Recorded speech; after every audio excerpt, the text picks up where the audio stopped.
안녕하세요.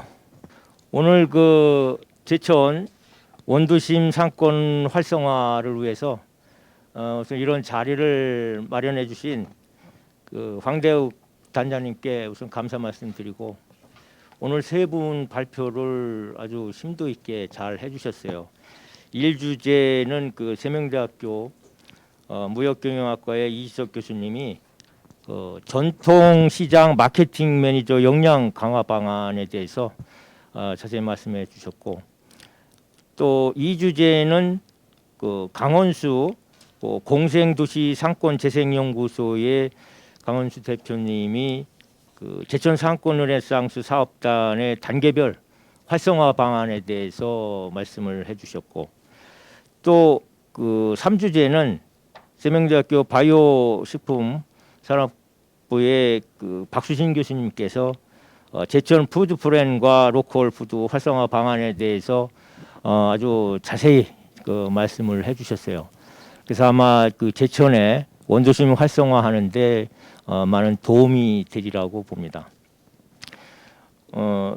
우선 그 이번에 이 주제를 가지고 토론을 해주시기 위해서 참석해주신 교수님들을 소개 말씀드리겠습니다. 먼저 그 세명대학교의 글로벌 경영학부장으로 계신 권호성 교수님이십니다. 네, 안녕하세요. 세명대학교 글로벌 경영학부장 권호성입니다. 감사합니다. 네, 그리고 그 우리 그 제천이 아닌 인근이지만은 먼 거리에서 오셨어요. 강원대학교의 그 경영학과에 계시는 권정욱 교수님이십니다. 예, 안녕하세요. 강원대 경영학과에 재직 중인 권정욱 교수입니다. 반갑습니다. 네, 또 그 같은 강원도인데 그 영월에 인근에 계신 그 도시재생센터의 김학조 센터장이십니다. 네, 반갑습니다. 저는 2018년도부터 영월군 도시재생 지원센터장을 맡았고요. 네, 저희 도시재생이 3개 지역에 전개되고 있습니다. 김학조라고 합니다. 반갑습니다. 예, 하여튼 그 고맙습니다. 이렇게 그 제천 원도심 활성화를 위해서 관심을 가져주시고 왔는데 제 소개를 안 드렸네요. 저는 이번 사회를 맡은 세명대학교 도시경제부동산학과의 김행종입니다. 반갑습니다. 그러면은 먼저 그 우리 교수님들께서 그 순서대로 권호성 교수님께서 한 5분 정도 시간을 내서 해주시면 고맙겠습니다. 예, 안녕하십니까. 먼저 세 분 발표자님, 그러니까 이지석 교수님, 그리고 강원수 대표님, 그리고 이제 박수진 교수님께 감사 말씀을 드립니다. 세 분 발표한 내용을 잘 들었습니다. 아마 제천 도심 개발 활성화를 하는데 많은 도움이 될 것으로 봅니다. 첫 번째 발표를 하신 이지석 교수님 거에 대해서 세 분 교수님들에 대해서 제가 이제 간단하게 저 말고 또 이제 토론하실 분이 계시기 때문에 저는 간단하게 한 가지 정도만 궁금한 사항을 말씀드리고 또 제 나름대로의 간단한 코멘트를 하고 토론을 마치겠습니다. 네, 저 먼저 이석 교수님은 이제 주제로서 전통시장 마케팅 매니저 역량 강화 방안을 발표하셨는데요. 그러니까 역량 강화는 결국 이제 핵심 역량을 강화해서 결국 이제 경쟁력을 갖추는 건데요. 마케팅 쪽으로 경쟁력을 갖춰서 활성화시키자라는 것이 요지인 것 같아요. 그래서 그 이석 교수님 발표한 내용은 저는 전적으로 많이 동의를 합니다. 동의를 하고 제가 조금 더 특이하게 생각한 것은 발표하신 내용 중에서 컬래버레이션 전략, 이 전략을 좀 활용을 하면 좋은 전략이 나올 것 같아요. 지금 현재 제가 알기로는 청풍 그 호반에서 그 케이블카를 타면 우리 그 의림지에 있는 농업발분관 있죠? 거기를 이제 DC를 해주는 그런 정도의 컬래버레이션이 지금 이행되고 있는 걸로 알고 있는데, 이런 걸 넘어서 이제 제천 그 재래시장과 그리고 이 청풍 호반하고 연결시켜서 컬래버레이션 공동 전략을 하면, 예를 들면 여기에 다른 도시에서 오는 사람들은 재래시장만을 위해서 오는 건 아닐 거란 말이죠. 분명히 재래시장만을 와서 물건을 사고 먹고 가기 위해서 제천에 오는 것은 거의 드물다는 거죠. 그래서 우리는 이 시장을 활성화시키기 위해서는 이 컬리버레이션 공동 전략이 참 중요한 거라고 봐요. 그래서 이제 주로 오는 사람이 청품 호관 관광을 위해서 많이 온단 말이에요. 그러면 그렇게 오는 사람을 어떻게 하면 이 재래시장으로 끌어들일 것인가 하는 그 전략이 좋을 것 같아요. 둘이 합심을 해서. 그런데 이제 개인적인 생각이 좋은 전략을 제시해 주신 것 같고요. 또 하나는 이제 결론에서 제시한 것 중에서 창업 인큐베이터하고 전통시장하고 그리고 이제 예술과의 조화로 시너지 효과를 얻는 방향이 좋을 것이다라고 했는데 전적으로 동의합니다. 근데 이게 제 생각에는 좀 하기가 어려울 것 같기도 하고 우리 제천 그 재래시장에서 이제 창업 인큐베이터하고 전통시장하고 또 예술하고 조화시키는데 과연 좀 어떠한 방법으로 했으면 좋을까 하는 좀 있으면 설명을 해줬으면 좀 고맙겠어요. 그리고 두 번째 발표하신 우리 이제 강원수 대표님 이 세 가지 맞습니다. 그러니까 휴먼웨어하고 하드웨어하고 그리고 이 컨텐츠 소프트웨어 이 세 가지가 사실 큰 축이 되는 거죠. 그 중에 가장 중요한 게 저 역시 휴먼웨어라고 봅니다. 사람입니다. 그러니까 뭐 하드웨어는 겉 외장적인 문제고 그 다음에 이제 중요한 것이 소프트웨어가 될 때고 그 다음에 가장 중요한 건 이제 여기 휴먼웨어인데 제 생각에는 이 휴먼웨어 중에서 가장 중요한 게 쭉 여러 가지 말씀을 하셨는데 생각해 볼 문제를 저는 사실상 제가 이 제천에서 지금 22년째 있는데요. 이 전통 상인, 그러니까 휴먼웨어 상인들의 어떤 그 서비스 친절성이 가장 중요하다고 제 생각에는요. 그러니까 그런 말을 제가 많이 들어요. 이 친절성, 서비스의 어떤 개념, 관념이 좀 부족한 것 같지 않느냐. 외부에서 온 손님들이 이제 또 이렇게 같이 식당이나 가보면 그런 말들을 간혹 제가 듣습니다. 그게 이제 이 서비스 정신, 친절도가 조금 부족한 게 아니라 생각이 들고요. 그래서 가장 중요한 것은 상인들의 어떤 친절성, 이걸 좀 높여야겠다는 거고. 그러면 제 생각은 하나 좀 묻고 싶은 게 뭐냐면 이 상인들이 가장 중요한데 그 다음 중요한 거는 이 소프트웨어 컨텐츠란 말이죠.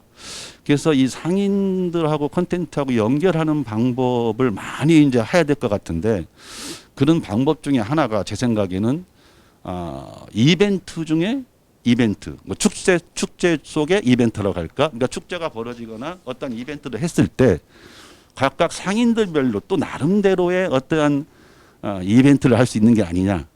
그 이벤트나 축제 속에서 그런 것이 상인들이 노력이거든요. 이 소프트웨어하고 결합시키는 이제 그런 걸 중요하다고 생각하는데 그렇게 하기 위해서 어떠한 방법 어떻게 좀 노력을 하면 되겠는가 상인들이 뭐 그런 것이 혹시 생각이 한 게 있으시면 좀 말씀해 주시면 고맙겠어요. 그리고 마지막으로 발표하신 우리 박수진 교수님은 로컬 푸드에 대해서 발표를 잘 하셨는데요. 그래서 많은 노력을 하셔갖고 우리가 이제 설문지를 돌려서 결과를 가지고 여러 가지 이제 좋은 방법들을 제시를 해 주셨는데 그냥 제 개인적인 생각은 가장 중요한 건 로컬 푸드는 개발하는 것이 가장 중요하다고 생각하거든요. 그러니까 어떠한 로컬 푸드를 개발할 것인가 있는 거 말고요. 그러니까 새로운 로컬 푸드를 개발해서 사람들을 끌어들여야 되는데 이 개발하는 것을 어떤 식으로 개발하는 게 좋겠나고 제 개인적인 생각은 우리 제천은 사실상 약초하고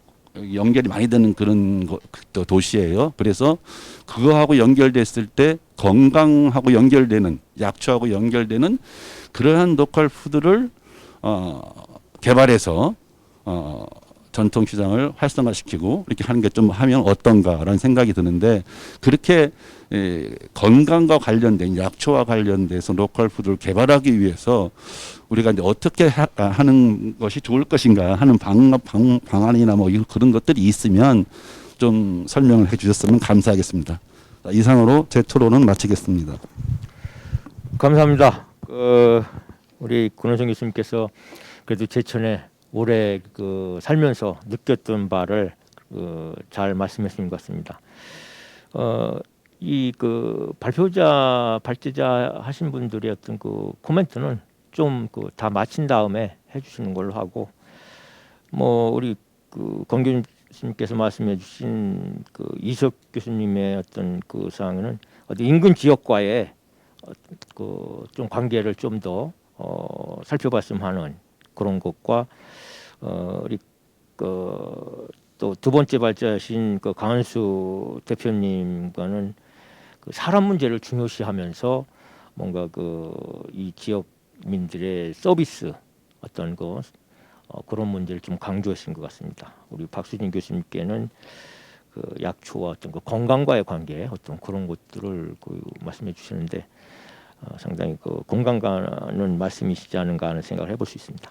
다음 그 강원대학교 출신 그 권정욱 교수님 말씀해 주시죠. 예, 오늘 그 세 분이 이제 발표를 해주셨는데요. 그래서 제천 원도심 상권 활성화 이제 포럼이고 상권 활성화를 위한 어떤 세 개의 주제를 이제 발표를 하셨고, 제가 볼 때 제가 이 이론 공부하는 학자 입장에서 볼 때 굉장히 구체적인 어떤 활성화에 대한 방안들이 좀 많이 나열이 된 것 같습니다. 그래서 저는 조금 근본적인 어떤 기본적인 어떤 방향성에 대한 이야기를 조금 말씀을 드리고자 하는데요.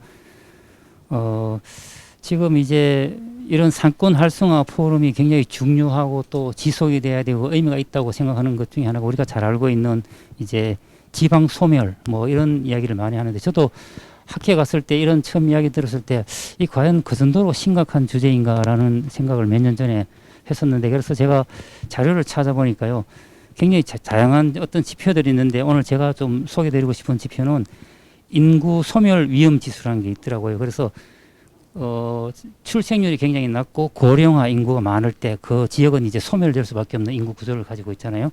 그래서 이거를 수치화해서 인구 소멸 위험 지수를 발표를 했는데, 일단 우리나라 전체로 볼 때는 서울에서 제주까지 17개 광역자치단체가 있는데 양호한 곳은 2개밖에 없고요. 나머지 대부분 주의나 위험. 그 정도로 이제 전국적인 어떤 그 문제를 안고 있지만, 특히 이제 지방 같은 경우는 제가 강원도에서 왔기 때문에 강원도하고 충청북도만 조금 소개를 드리면, 강원도는 18개 군이 있는데 주위가 3개, 춘천, 원주, 속초가 있고요. 나머지 15개 지역은 다 굉장히 이제 소멸 위험 지역이다. 언제 소멸될지 모르는 그 정도로 심각한 이제 상태고요. 좀 안타까운 마음이지만 충북은 이 통계 지표에 따르면 11개 군인데 더 심각한 것 같아요. 그래서 충북 같은 경우는 양호한 데가 이제 충주시고, 그 다음에 주위가 3개, 위험이 5개 지역, 제천, 옥천, 영동, 음성, 단양. 그 다음에 위기라고 해서 가장 심각한 단계에 있는 거는 이제 보온하고 계산. 그래서 지금 전국적으로 특히 지역을 중심으로 해서 인구 소멸 위험이 있기 때문에 오늘 이렇게 하는 이제 상권 활성화 포럼 같은 경우는 제가 볼 때는 좀 일회성이 아닌 좀 지속성이 있는 게 굉장히 중요한 것 같고요. 그 다음에 또 전문성이 있는 이 두 가지. 그래서 저는 오늘 지속성과 전문성 관점에서 이게 성공을 하려면 장기적인 관점에서 물론 세부적이고 구체적인 어떤 단기적인 안도 굉장히 중요하고 또 주민 참여도 굉장히 중요하고, 그러나 이제 장기적으로 이런 심각한 문제는 인구 소멸이라는 게 장기적인 문제이기 때문에 장기적인 관점에서 꼭 해결해야 되는 그런 어떤 노력도 아울러 병행이 돼야 된다는 그런 관점에서 제가 말씀을 드리고요. 그 다음에 이제 그런 구체적으로 어떻게 하느냐 보면, 오늘 이제 발표하신 내용 중에서 우리가 인력을 양성하는 관점에서 보면은 나온 내용들이 보면 전통시장 매니저 이게 양성이 필요하고요. 그 다음에 생태 체험 관광 전문가도 필요하고요. 그 다음에 로컬 푸드 전문가도 필요하고요. 그 다음에 그 지역에 우리가 오는 상인을 그 손님만 받는 게 아니고 직접 이제 막 그 온라인 마케터를 통해서 적극적으로 홍보할 수 있는 온라인 마케터도 필요하고, 그 다음에 연계해서 관광하는 어떤 그런 체험 관광 전문가, 그 다음에 스토리텔링 전문가. 그래서 이게 보면은 특정 분야의 전문성이나 전문가로서는 해결하는 것보다는 여기 나오는 것처럼 뭐 창업, 전통시장, 예술, 체험, 스토리텔링 이런 다양한 분야의 협력이나 혹은 또 다양한 분야에서의 어떤 경험과 전문 지식을 가지고 있는 인력의 양성 뭐 이런 게 굉장히 좀 필요하지 않나 그런 생각이 들어요. 그래서 제가 자료를 찾아보니까 진짜 안타깝게도 이게 전문적으로 이런 그 지역 활성화를 위한 어떤 전문가의 양성, 우리가 이런 인구 소멸 위험이라는 큰 모든 지방이 가지고 있는 그런 위험에 대응 그 위기의 수준에 비해서 이런 교육이나 전문가 양성은 거기에 걸맞는 프로그램이나 그런 학과 이런 게 없더라고요. 그래서 저는 중앙정부도 이런 부분에서 조금 관심을 가져야 되고, 대학도 만약 이렇게 심각하다면은 우리가 뭐 자동차학과 전기차가 굉장히 중요하다고 해서 전기 배터리 학과가 생기잖아요. 그래서 거기에 걸맞는 대학에서의 어떤 역할, 학과 내지는 그 전문가 양성 과정, 그래서 이런 다양한 연계 협력이 필요하기 때문에 다양한 분야를 아우르는 전문가 양성에 대한 대학의 역할, 그다음에 이제 지자체나 우리 도시재생센터장님 나와 계시지만은 여기에서 할 수 있는 어떤 역할, 이런 것들을 좀 제시하는데, 그 전에 사전적으로 좀 해야 될 게 지역 활성화나 상권 활성화와 관련된 어떤 교육 프로그램의 어떤 종류를 한번 정리를 하는 건 꼭 필요하겠다는 생각이 들더라고요. 그래서 지금 어떤 종류의 교육이 있고, 어떤 기관에서 하고 있고, 누구를 대상으로 하고 있고, 또 언제부터 시작을 했고, 또 어떤 효과가 있는지, 여기에 대한 어떤 큰 그림을 그려놓고, 그 다음에 이제 우리 제천 같으면 제천 원도시 상권 활성화를 해서 이런 다양한 교육 프로 스펙트럼에서 어떤 걸 우리가 차별화해서 좀 키우겠다라는, 그때 이제 그 제천의 색깔에 알맞는 그런 교육을 특화하는 건 나중에 문제인 것 같아요. 그래서 먼저 전체적인 프레임을 만드는 게 굉장히 좀 필요하다. 그래서 오늘 저는 이제 협력과 전문성, 지속성을 위한 어떤 자기적인 관점에서 한번 말씀드렸습니다. 네, 이상입니다. 아유, 고맙습니다. 그래도 강원도가 좀 춘천인데, 그 춘천에서 좀 먼 걸음 하셨는데 좋은 말씀 해주셨습니다. 뭐냐면 어떤 그 큰 틀에서 보자, 어떤 기본 방향을 이제 제시하는 의미에서 말씀해 주셨는데, 저도 이제 이 그 부동산 문제랑 토지 문제를, 특히 또 지역 문제를 주로 이제 다루고 있는데, 지방 소멸 문제는 심각합니다. 그래서 아까 말씀해 주셨지만은 지금 15만 도시는 다 소멸 도시로 지금 보고 있어요. 그래서 그런 상황 속에서 정말 이런 그 원도심 활성화 그 방안을 모색하는 것은 의미가 있고, 또 방금 지적해 주셨지만 이런 것이 그냥 일회성으로 끝나는 것이 아니라 지속성과 어떤 그 전문성을 가지고 장기적인 어떤 측면에서 우리가 그 고민하고 해결해야 되지 않을까 하는 생각을 해봤습니다. 또한 그 따른 어떤 그 각 분야의 교육 문제와 관련돼서 여러 분야의 어떤 그 큰 그림을 우선 모색을 해서 접근해 가야 되지 않는가 하는 그런 생각을 해봤습니다. 다음은 우리 그 김학조 센터장님인데, 바로 인근에는 영월에서 이제 계시고, 실제 이 그 아마 지역민들 이런 그 각종 그 도시 문제에 큰 관심을 가지고 실행하고 계시기 때문에 좀 학교에 있는 분들과는 또 다른 그 시각에서 아마 말씀해 주실 것 같습니다. 말씀해 주시죠.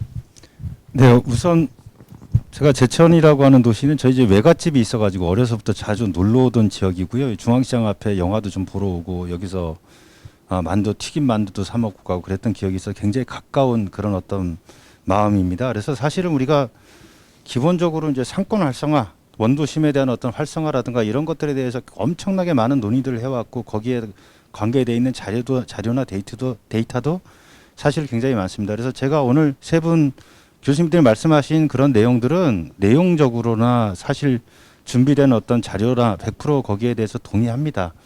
그렇게 진행이 됨으로 인해서 실질적인 어떤 결과치들을 뽑아낼 수 있을 거라고 생각하는데, 저는 이제 실무자로서 제가 2018년 11월 달부터 이제 도시재생 사업에 들어가서 저희도 역시 상권 활성화가 중요한 사업이었기 때문에 실무적으로 제가 겪어온 일들에 대해서 좀 본다면은, 실질적으로 우리가 갖고 있는 여러 가지 요소들이 어떻게 실질적으로 작용을 하게끔 만드느냐, 이게 대단히 중요한 하나의 초점이다. 그래서 실질적으로 우리가 이 상권을 활성화시키고 시장을 활성화시키려면 그 상권과 시장을 활성화시킬 수 있는 주체들이 누구냐를 명확하게 하고, 그 주체들 간의 서로 간의 커뮤니케이션이 원활하게 이루어져야지만이 시장이 변화하고 바뀔 수 있다. 그럼 이걸 어떻게 이런 과정들을 만들어 갈 거냐. 지금 사실 오늘 같은 이런 포럼 자리에 실질적으로 이 시장에 대한 권한을 가지고 있는 제천시청에 관계되시는 분들이 나오셔서 실질적인 상황들을 좀 파악해 가는 게 중요하다. 왜냐하면 행정이 예산을 가지고 있고 그 예산에 대한 집행 권한을 가지고 있기 때문에, 아까 그 이석 교수님이 말씀하신 그 전통시장 마케팅 매니저의 역할 대단히 중요합니다. 그러나 전통시장 마케팅 매니저가 어느 정도의 권한을 가지고 이 시장을 활성화시킬 수 있겠습니까? 그래서 실질적으로 시장을 활성화시키기 위해서는 지금 세명대학교라고는 거점 대학이 있으면 거기에 관계되어 있는 외부 전문가들 그리고 행정의 권한을 가지고 있는 담당 팀들 그리고 저희 영월군과 같은 중간 지원 조직의 센터장을 비롯한 사람들 그리고 무엇보다 더 중요한 건 아까 그 강원수 박사님께서 말씀하신 주민의 역할이 뭐냐. 이 주민들이 어떤 역할을 해주냐에 따라서 우리가 원하는 그런 버튼업 사업이 실질적으로 성과를 낼 수 있다. 이렇게 저는 보고 있고요. 그렇게 하려면은 이런 조직들 간의 서로 상호 연계성들이 잘 만들어져야지만이 한 발씩 진보해 나갈 수 있다. 이렇게 보여지고요.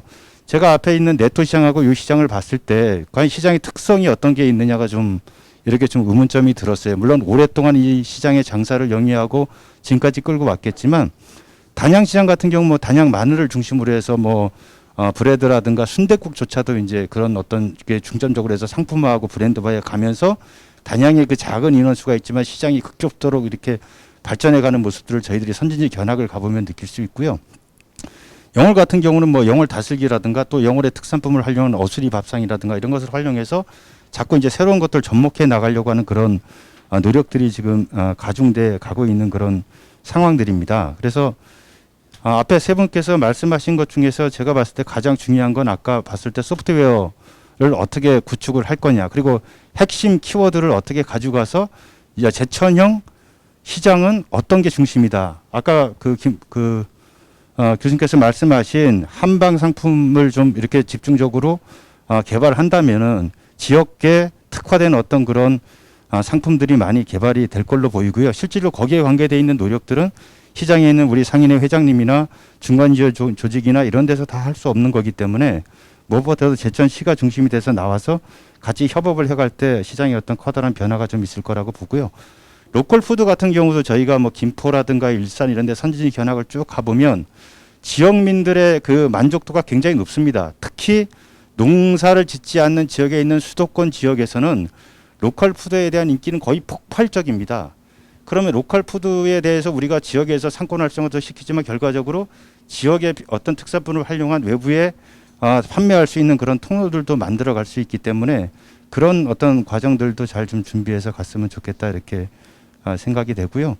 그래서 한 가지 제안을 좀 드리자면 이 전통시장을 활성화시키기 위해서는 기본적으로 하나의 연합체제가 좀 만들어져야 되고 그런 연합체제를 통한 시스템이 구축이 돼야지만이 이 실제로 상인이나 장사를 하는 상인들이나 지역민들한테 꼭 필요한 그런 시장으로 누가 봐도 제천에 그 시장에 갔을 때 우리가 필요한 것들을 좀 확실히 좀 가져올 수 있겠다 이런 시스템이 구축이 될 것 같습니다. 그래서 이게 지금 이제 시작이라면은 제일 중요한 거는 그런 협의체 구성 그리고 협의체 구성을 탄탄하게 구성하는 거 모든 일을 하니까 그게 기본이 돼서 그 조직체가 단합됐을 때 지역을 위해서 어떤 큰 힘을 발휘할 수 있는 그런 거거든요. 그래서 그런 것들이 선행이 되면서 시작된다면 오늘 이제 처음 이렇게 이제 포럼을 개최하고 이러지만 지역을 사랑하는 분들이 각계각층에서 좀 많이 모이셔서 정말로 이 제천의 사실 여건은 굉장히 좋아요.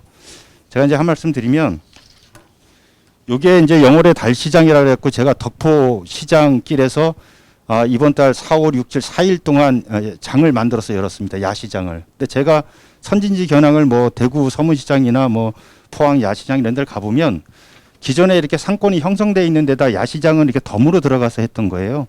근데 4일 동안 저희가 한 9,500명 정도가 인원이 모였습니다. 여기는 영월은 밤이었고 뭐 캄캄한 그런 문화였었어요. 그래서 중요한 건 그런 주체들이 어떤 생각을 가지고 어떻게 움직이느냐에 따라서 시장의 여러 가지 변화들은 이루어진다 이렇게 생각합니다. 제가 뭐 이쯤에서 좀 말씀을 줄여야 될 것 같습니다. 이게 제가 보기에는 현재 있는 시스템보다 각각의 우선 주체들을 탄탄하게 만드는 것이 제천의 어떤 변화를 만드는 출발점이다 이렇게 생각합니다.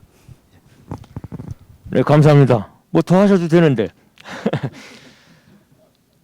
실제 이제 그 현업이랑 그 현장에서 이렇게 일을 하시니까 아마 하실 말씀이 많이 계실 것 같아요. 정말 이 시장을 활성화하려면은 주체가 누구인지 실제 이것을 그 운영하는 것은 관의 입장에서 제천시면 제천시의 담당자가 더 잘 알 거고 거기에 따라 지원이든 뭐 여러 가지 행정적인 조치가 있기 때문에 상당히 그런 면에서 중요하다고 생각되고 또 현재 제천에 살고 있는 그 지역 주민들이 무엇을 해야 될지 또 뭐야 시장 그러니까 그 시장에 그 활성화를 한다면은 그렇게 해서 실질적으로 적용하기 위한 어떤 연합 체계 구축이라든가 현실적인 그런 말씀을 많이 해주셨어요. 그래서 참 이런 포럼 자리가 일회성을 끝나는 게 아니라 자주 해서 뭔가 그 공감대 형성되는 그런 자리가 많이 됐으면 하는 그런 바람도 있습니다. 우선 그 세 분 그 토론 말씀 잘 들었고 이에 따라서 혹시 이제 그 발제해주신 그 먼저 그 이지석 교수님 한번 말씀해 주시죠. 예, 세명대학교 무역경영학 이지석입니다. 우리 이제 그 토론해 주신 이제 권우승 교수님, 그리고 권정은 교수님, 그리고 김학조 센터장님 이제 말씀 잘 들었고요. 결국에는 이게 그 지역의 어떤 핵심 역량이라 하면은 다른 지역하고 분명히 달라야 되거든요. 이게. 근데 우리가 보통 보면 선진국 견학이라는 그런 명목 하에 이제 벤처마킹을 하는데, 벤처마킹을 하면 그쪽에 이제 장점을 지금 가져와서 지금 우리한테 이제 적용을 시키는데, 우리의 특색을 이게 뭐 훼손하면서 이렇게 접목을 시키면은 오래 못 가요. 이렇게. 우리 학생들이 지금 보면은 뭐 취업을 위해서는 스펙을 지금 뭐 이렇게 채우려고 많이 하고 있는데, 거기서 말하는 스펙이 이게 진짜 자기 경쟁은 아니거든요. 왜 그러냐면은 50명 중에서 40명 이상이 똑같은 스펙을 가지고 있으면 그걸 뭐 핵심 역량으로 볼 수도 없거든요. 이걸 우리가 이제 뭐 지역의 상권 활성화라든지 아니면은 뭐 어떤 전통시장 활성화에도 뭐 거의 뭐 같이 동일하게 적용 가능하다 이런 생각이 들고요. 그리고 그 다음에 이제 제가 이제 발표 주제에서 가장 큰 핵심은 이제 콜라보레이션 협업이라는 관점인데, 이게 보면은 이제 뭐 전 세계 이제 어떤 이제 새로운 비즈니스가 활성화되고 있는 그런 지역을 이제 실질적으로 이제 탐방하면서 느꼈던 부분이거든요. 우리가 이제 미국 실리콘밸리 같은 경우에는 2015년도 2월달하고 6월달에 이렇게 현지를 지금 방문해 보니까 그쪽에는 이제 콜라보레이션 방식이 뭐가 많아요. 산학연 콜라보레이션이 이게 활성화되고 있고, 어떻게 보면은 창업의 메카라고 불릴 수 있는 부분들이 그런 이제 현상들이 있고, 그래도 실제로 보면은 창업의 원형이라고 부르고 있는 창업 차고죠. 차고를 실질적으로 가보면은 그게 자연스럽게 보면은 어떤지 기존의 창업의 어떤 아이디어하고 그리고 그 다음에 인프라, 그리고 그 다음에는 또 이렇게 젊은 층들이 어떤지 키워드에 맞는 그런 이제 아트가 연계가 되는 그런 모습들을 구글 사례도 그렇고 그 애플 사례도 그렇고 페이스북 사례도 보면 그걸 느꼈고요. 자, 그리고 그 다음 2018년도 11월 달에는 이제 중국 광저우를 이렇게 갔었는데, 거기도 물론 이제 뭐 전체적인 이제 인프라 측면에서 보면은 미국의 실리콘밸리를 또 벤처마킹 했는 것 같아요. 근데 그 대신 이제 중국의 특색을 지금 가지고 갔다는 얘기죠. 중국은 아무래도 보면은 지역의 어떤 그런 이제 인프라 부분이라든지 땅이 이제 워낙 이제 넓으니까, 그러니까 자기네들이 가지고 있는 특히 이제 옛날 공장 같은 이런 걸 이제 활용하는 부분인데, 이게 지금 물론 그 안에서도 보면은 어떤 이제 뭐 비즈니스의 어떤 그런 생태계가 조성되는 그런 부분도 있지만, 그 자체가 벌써 이제 유명세를 떨치면서 관광 자원화 될 정도거든요. 그 어떻게 보면 중국의 특색을 미국의 어떤 이제 실리콘밸리의 어떤 생태계를 중국화 시켰던 그런 부분들이 성공 요인이 아닌가 이런 생각이 들었습니다. 자, 그래서 우리가 이제 전통시장 이제 활성화 관련되는 부분에서 콜라보레이션 어떻게 할 것인가 이 부분인데, 첫째는 뭐가 하면은 사령관의 협업이 필요합니다. 이게 산학연 형태로 해서 이게 이런 이제 커뮤니티가 형성 안 되면 굉장히 힘들어요. 아이디 자체도 그렇고. 그 다음에는 보면 어떤지 아이디어 인프라, 그리고 그 다음에 프로모션 관련되는 부분이 또 마찬가지로 이게 협업이 이루어져야 됩니다. 그리고 그 다음에 또 지역 활성화 부분이 장기적인 차원에서 지금 진행이 돼야 되는데, 문화라는 것은 뭐가 하면은 시간이 어떤지 누적이 돼가지고 이게 이제 거기에서 토양에서 뭐 어떤 새로운 어떤지 문화가 창출되는 것이지 하루아침에 정책에 의해서 뚝딱 만들어지는 부분은 아니거든요. 자, 이상 제 발표를 마치겠습니다. 감사합니다. 아유, 감사합니다. 다음은 이제 두 번째 주제를 발제해 주신 강원수 대표님께서 한 말씀 해주시죠. 네, 세 분의 코멘트 일단 감사드리고요. 권호승 교수님 말씀하셨던 그 상인 서비스에 대한 문제, 이 부분은 사실 경제적 관점에서 어떻게 보면 물건을 파시는 분들의 가장 기본적인 거죠. 그 가장 기본적인 건데 제대로 갖춰져 있지 않다라는 불만은 지금 전통시장 및 우리 중기부가 지원을 해온 게 한 15년 이상 됐거든요. 그럼에도 불구하고 지금도 소비자 불만에서 가장 높은 불만이에요. 그래서 그 부분은 사실 통감하고요. 아마 지금 이거 엄청나게 강조 많이 할 겁니다. 그리고 이거에 대해서 뭐 점검도 많이 하시고 사실 대형마트 뭐 이마트가 종업원을 1년에 한 300시간 서비스 교육을 합니다. 그러니까 뭐 그런 거에 비하면 사실 태반 부족하죠. 우리 상인들은 사실 다 어쩌다 상인이고요. 뭐 아무런 교육 없이 그냥 현장에 뛰어들어오신 분들이 대다수다 보니까 지금 그런 것 같습니다. 그리고 시대가 변화하고 거기에 따라서 소비자들의 눈높이나 요구도가 분명히 달라졌는데 상인들은 지금 그 자리에 그대로 머물러 계시고 있죠. 그래서 이 부분을 빨리 업그레이드를 좀 시켜야 되는 게 사실 절대 과제인데 사실 쉽지 않습니다. 그래서 그 부분에 있어서 조금 이런 그 상권 활성화 사업이든 지금 네토 시장이 아마 몸강형 사업을 하고 있는 것 같습니다. 그러니까 이런 특성화 시장 육성 사업이든 뭐 여러 가지 사업을 통해서 사실 계속 업그레이드 해야 됩니다. 이게 제가 말씀드렸던 지역 주민이 야, 저 시장 가면 그걸 왜 가냐? 뭐 이렇게 얘기하는 순간 사실 이 동네 그냥 끝난 겁니다. 저는 이 부분은 명확하다고 봅니다. 동네 주민들이 버린 시장은요, 누가 와서 뭘 어떻게 해도 안 됩니다. 그러니까 이걸 상인분들이 잘 모르고 계시는데 사실 그 점을 제가 계속 강조를 좀 드리고 싶고요. 제가 아까 여러 가지 행사 중에 그러니까 상인의 역량 수준에 따라서 사실 고객의 지갑을 여는 내용들이 다 달라집니다. 그러니까 이게 사실 상권 활성화 사업의 최종의 목적은 이 동네에 사람들이 얼마만큼 많이 왔냐, 유동인구가 사실 뭐 최대의 성과 지표고, 그 다음 뭐 더 높은 지표가 아마 매출액 정도일 겁니다. 그러니까 매출액이 얼마나 올랐냐, 그래서 인풋 대비 아웃풋이 정말 성과가 있었냐, 이제 이 부분을 측정을 할 텐데요. 아마 중기부도 측정을 할 겁니다. 그럼 결국 돈을 벌어야 되거든요. 사람은 많이 왔는데 돈은 안 번다. 이러면은 사실 뭐 절반의 성공이죠, 그죠? 예. 그래서 요런 그 돈의 고객의 지갑을 여는 방법에 대한 부분이 사실 교육 프로그램에 많이 있습니다. 그러니까 그걸 저희가 준비해서 사실 프로그램을 해서 교육을 가르쳐 드리는데도 와서 배울 생각을 안 하시죠. 그러니까 이게 지금 답답한 거죠. 이게 가장 어려운 숙제고요.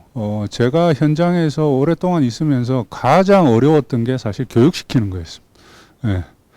근데 한번 배우신 분들은, 그리고 그걸 실천하신 분들은 돈 맛을 알게 되십니다.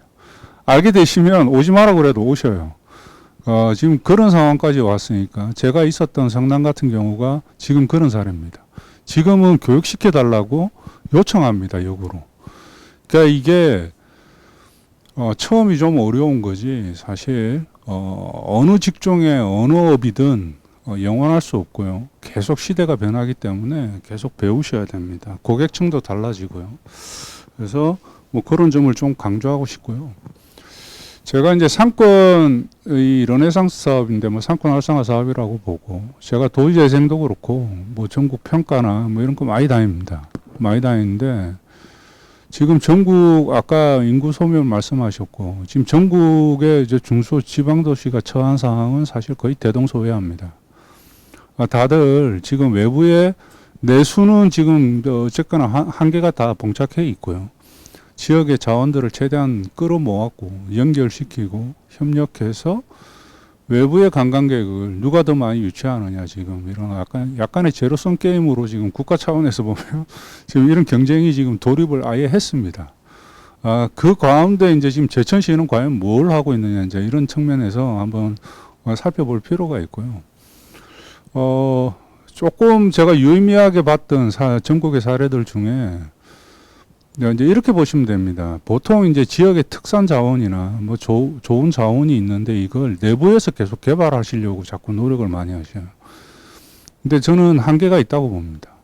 그래서 과감하게 전국 공모로 자꾸 보내라고 잠깐 말씀 많이 드립니다. 근데 실제로 지금 제가 공주 같은 공주시 가면 거기도 빈점포, 빈상가 내지는 빈집 뭐 이런 것들이 많습니다. 원도심 내에.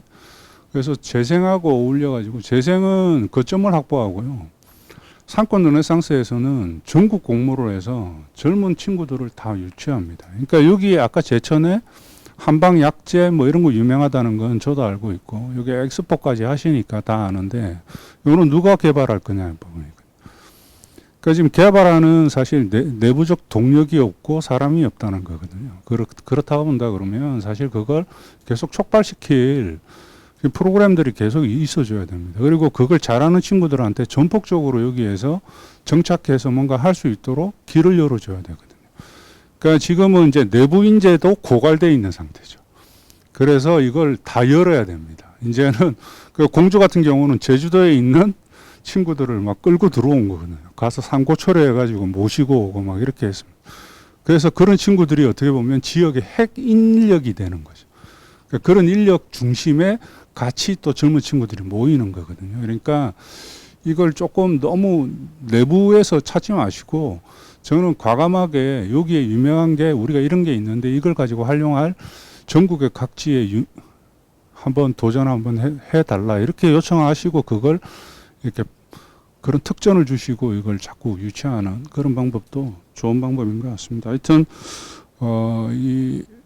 이 자리를 마련해 주신 우리 황재욱 단장님 비롯한 우리 상권 르네상스 사업단 여러분들의 현장 일이 정말 힘들거든요. 그래서 힘드신 일들을 하고 계신데 일단 앞으로도 이렇게 발전이 될 수 있도록 각계의 노력을 좀 당부드리고요.